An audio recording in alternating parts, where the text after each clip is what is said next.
When the Mormons came out to Utah, they were already living polygamy, and because of the Mormons' insistence that they had a higher law than the United States Constitution, the United States government became concerned that the Mormon church leaders were in a state of rebellion. So the government was sending out an army to quell the rebellion of the Mormons out here, to make them submit to the federal law. And so there was great tension here amongst the Mormons. And at the time that this happened, one of the Mormon apostles, Parley Pratt, had gone on a mission trip back to Arkansas. He had earlier married a woman in polygamy who had a living husband. When Pratt was back in Arkansas, this woman's husband traced him down, and with an accomplice came up on Pratt when they were riding down the road on their horses, came up and fired on Pratt, and they killed him. So this was an angry, vengeful husband taking vengeance out on Parley Pratt. Well, word came back to Salt Lake that Parley Pratt, one of their apostles, had been killed in Arkansas, and of course one of the things behind the killing was polygamy. In April of 1857, about 147 immigrants left northwest Arkansas en route to California.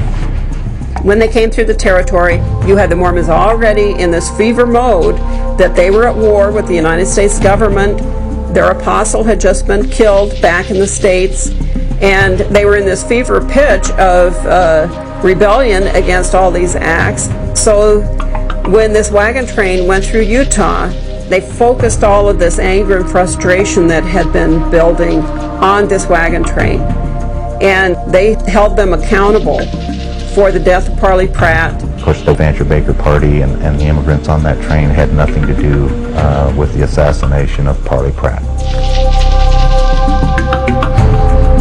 On about September 5th or 6th, the wagon train was attacked by what they believed were Indians. The immigrants circled their wagons, dug defensive pits, sank their wagons down. They were then held under siege for about 5 days without being able to get water.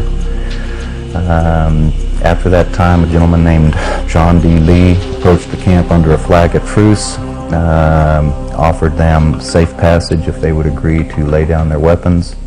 But they felt, well, you know, we're between a rock and a hard place. We got to trust the Mormons, our only hope. Hopefully these men are men of their honor and will truly do what they said and give a safe passage. And so they arranged for the wagon train to line up with the wounded from the earlier attack in the wagons going first, then children in wagons, and the women, and behind them were the men. And they had Mormon men come out. One Mormon man stood next to a non-Mormon guy from the wagon train in this long line of people, and at a given signal, some men in ambush jumped out and killed the wounded in the wagons, and children above the age of 8 and all the women. Each of the adult men had a male Mormon escort. They turned and executed the men. The men walking single file next to a non-Mormon man just turned and shot point blank at these unarmed men. And so within just a couple of minutes, over 120 people, women and children and men, were wiped out in this massacre. I have blood ties to 26, I believe, of the massacred members of the Fancher train. My own great-grandfather participated in the Mountain Meadow Massacre, well, on both sides of my mom's family. On the one side, I've got the Brigham Young side, and Brigham Young evidently set up the scenario for the massacre to happen. And on the other side of my mom's family are men that actually participated in the massacre. It was partly brought about because of polygamy, in that Pratt's death was a polygamous situation. Also, the federal government was sending out troops because it felt the Mormons were in rebellion and trying to stop polygamy in their political agenda. So polygamy was behind all of these issues. But the Mountain Meadow Massacre is one of the really dark spots in Mormon history. September 11th seems to be a bad day for innocent people to be slaughtered, and a good day for religious extremists to act on.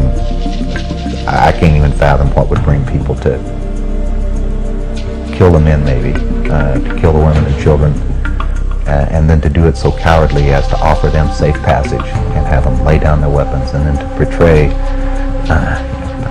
folks like that. I don't know. I don't know how you get to that place and justify that with any theology.